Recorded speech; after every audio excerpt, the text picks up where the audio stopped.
What's going on, guys? Boss Up 6 here, back to another video, and today I'm here to do my Raw review. Fuck! We're from San Antonio, Texas, and folks, I'm not gonna beat around the bush here. This was fucking atrocious. This was one of the worst renditions of Raw I have seen in the past few weeks, at least. This was terrible. Absolutely terrible. Apart from the last match and the opening segment, everything else can go fucking die in a hole. This was abysmal. Terrible show. The formatting was so piss poor. I'm willing to bet Vince is like, formatting? What's that, pal? Ha ha ha. Terrible Vince impersonation, but guess what? I'm not having allegations against him and, having hush money against women. $12 million. Vince is a very, very, very, very odd individual, but I digress. Let's get into this fucking show. We get a recap of SmackDown, which I did see, and it was terrible. Here comes Big Bork himself, the Bork Laser. Yes, Brick Lamborghini. Here he comes. And he mentions how Texas is, and he talks about pigs getting fed and the hogs are slaughtered. And Roman is the tribal hog. And he's going to give Roman a country-ass kicking when it comes to SummerSlam in the Last Man Standing match. Here comes Heyman. Heyman shows up. Brock calls him a hog. I love Paul, but come on. Come on, man. You got to shed a little bit of weight. You look like two Alfred Hitchcocks in one. I'm really worried about you. Typical Heyman shtick, but towards the end of the promo, he says Roman is going to shove his hand up Lesnar's ass and pull his heart through that hole. Okay, then, if you're into that, good for you. Oh, Lord. Anyways, Theory shows up, aka Mr. Money in the Stank, because that's his new name. Brock wants him in the ring. And then we get a recap of Lesnar F5ing him off the chamber, and I can watch that for days and days and days and days and never get bored of it. And then Gable and Otis arrive at ringside, and they attack, but Brock is resilient. He's laughing it off, and he beats the shit out of both of them. He suplexes the hell out of Gable, and he grabs the steps, 2 times the steps, and then uses the chair, beating the shit out of Otis. And then eventually an F5 to Otis through the table. Okay, then. For the people that are saying that buried them, when was the last time Gable and Otis were really taken seriously? I mean, come on, people. But honestly, as much as I like the shit on the promo, like the segments that go on for way too long, this is a notable exception when it's actually fucking entertaining and not just drawn out for the sake of it being drawn out. Well, Heyman's promo, but apart from that, it's typical WWE shtick. And then everything after that is a fucking God. Oh my God. I almost had a fucking aneurysm watching this show because after that segment, it was all down to hell from here.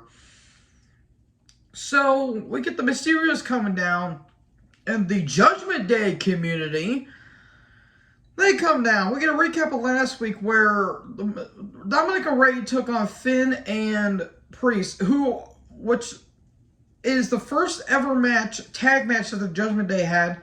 Guess what happens? They lose by disqualification. Way to book factions there.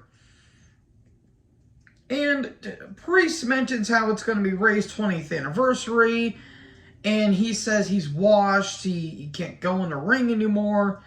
And, Priest is trying to convince Dominic to join Judgment Day. Hey, we got a little cool stuff. Come on in. We have beers, cookies, and probably poor creative. So, please, seriously, send Dominic down to NXT 2.0. He fits like a glove. Like a glove. He really would fit in NXT 2.0, but I don't think that's ever going to happen. So then we're going to recap of Edge getting kicked out. And then Balor calls Ray a bad leader and a bad father. I'm sorry for all the Irish people that are watching, all of probably 2 of you, but okay, this was the definition of fucking filler, and I don't even know her. Oh, good lord. And then Mysterio's attack. We get Ray versus Balor.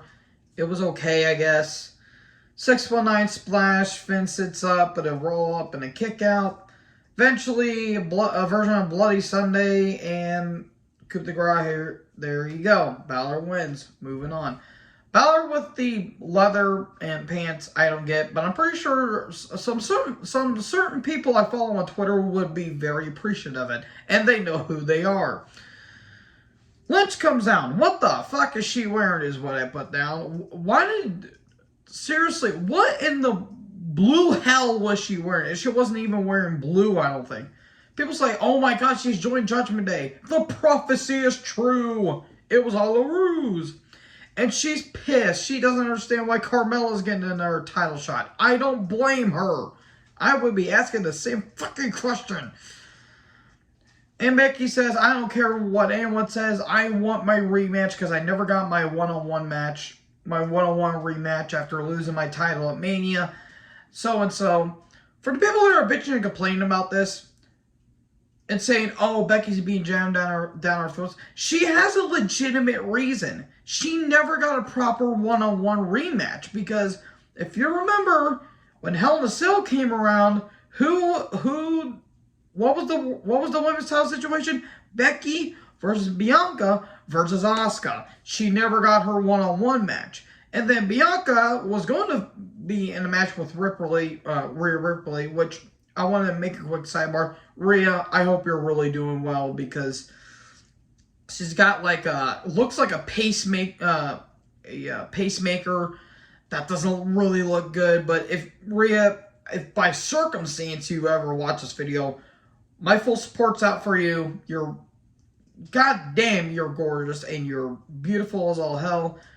Very talented in a ring, and hope nothing but the best for you. I might have to talk to her on Twitter or tweet out to her. But anyways, so yeah, she never got a legitimate reason, and Bianca had to deal with fucking Carmella of all people. Oh, speaking of which, Carmella versus Bianca Belair for the women's title. Fuck everything. Turn the show off. I almost turned the show off. Because, one, who wants to see Carmella in the fucking title match in 2022? Number two, Corey can go fuck off for all I care. Because he is fucking terrible. He is garbage. He's the definition of human trash.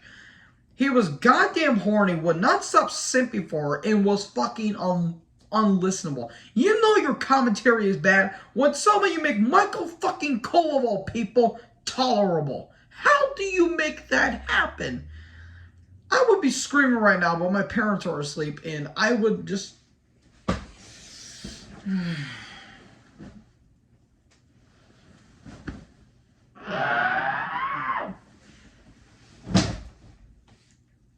Fuck this match. This match was terrible.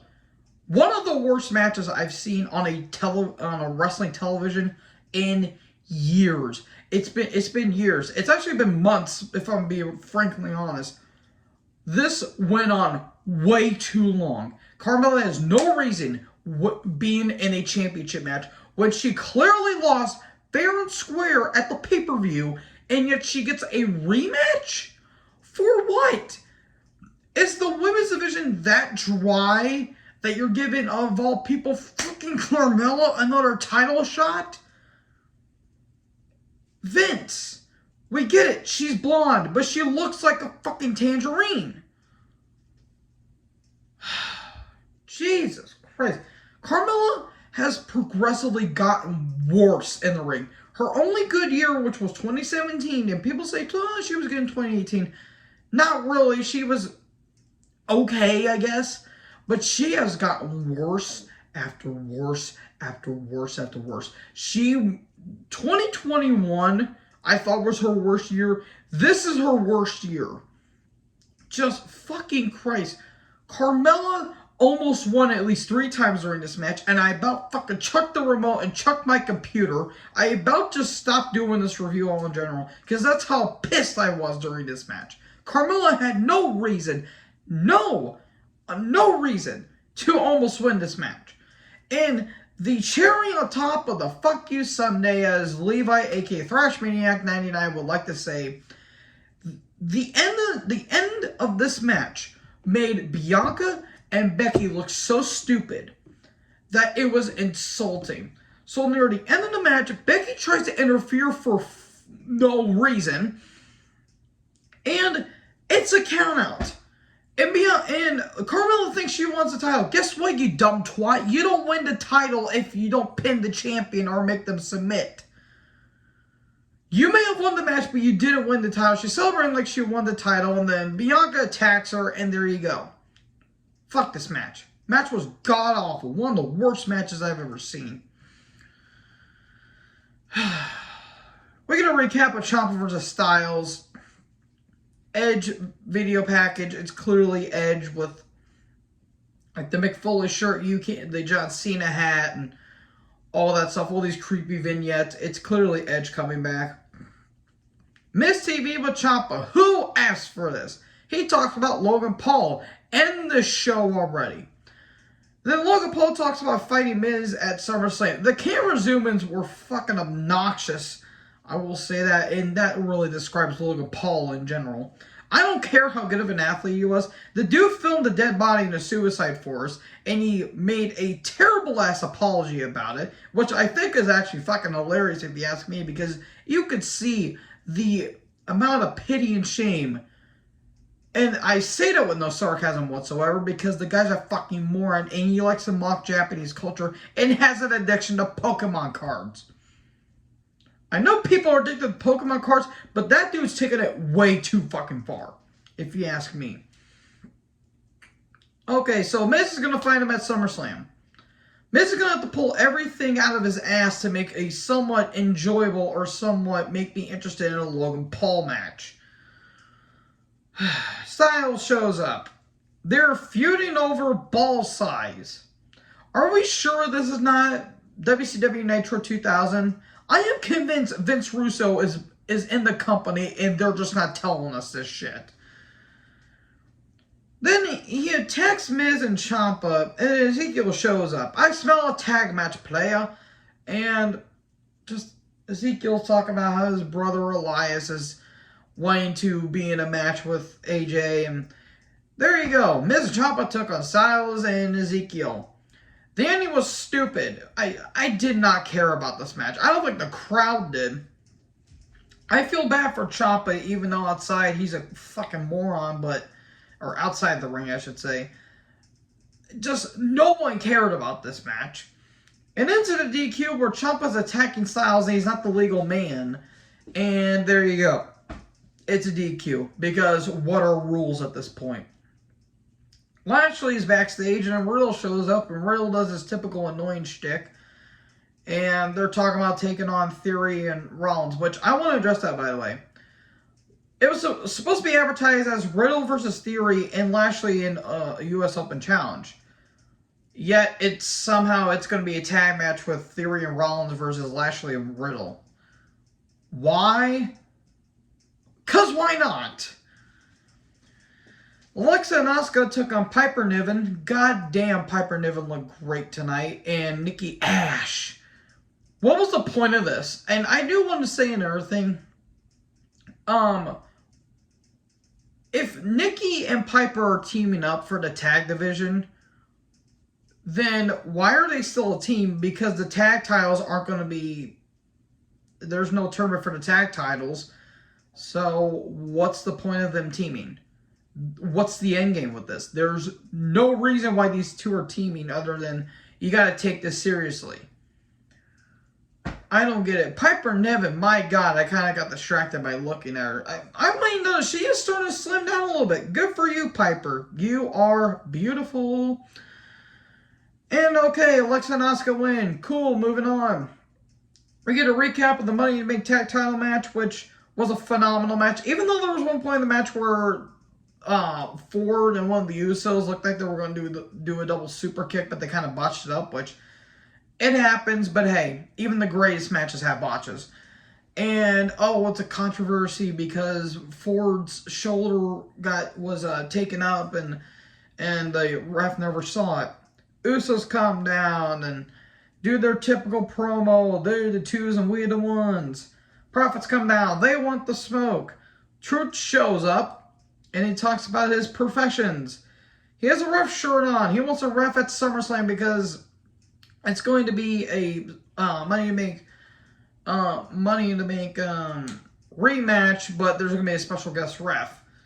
And this was kind of filler, but Truth makes the best out of his TV time. And here comes almost an MVP. I smell a tag match. Well, I will say, well, what do you say? Do we have ourselves a match? And then Truth goes, remember the Alamo? And they start attacking, but then they all get laid out. And eventually it's a 6-man tag between almost Usos, Truth, and the Profits. I didn't care about it. I love Truth, and I love almost everyone involved except for Almost, which, God bless him, he's trying, but this is not working. And eventually Almost gets the pin on Dawkins, 1, 2, 3. We had a recap of Lesnar and Academy earlier, the only good thing that was up to the show at this point. Rollins backstage, and he talks about how it was great that Riddle hit him with the RKO. Rollins is good, just when they give him the over-scripted stuff, it gets way too goofy. We get a recap of Miz TV, and Logan Paul says he's going to be on Raw next week. Further proving that I need to get a job soon so that way I don't watch Raw. Anyways, Riddle and Lashley took on Theory and Rollins. I mean, they got a lot of time, which is saying something. This match went about almost 20 minutes, which is kind of shocking, but it wasn't bad. Just you're trying to make Theory interesting, is trying to get a paraplegic to stand up. It's almost impossible. At one point during the match, Ziggler comes down.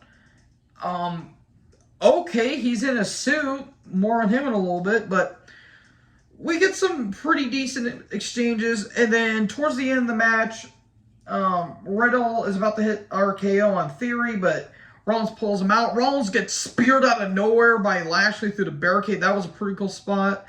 And then Theory going for the A-Town down. RKO counter, no. Roll up, 1, 2, but Theory's got his foot on the rope. Ziggler intervenes. Theory tries to cheat, but Ziggler intervenes. RKO, 1, 2, 3. Lashley and Riddle win. Okay, then. Ziggler's a babyface? Question mark. And then he super kicks Theory. And they're going to be having a feud now, I guess. Trying to, make interest out of Theory is kind of a tall task for you, Dolph. But besides that, this episode was shit. And, yeah, terrible episode of Raw. So, what did you guys think about this show? Make sure you leave a like, comment, subscribe, tap the bell for more notifications. Join the heart. Talk to you guys next video. This show sucked ass. I'll talk to you guys later. Peace out.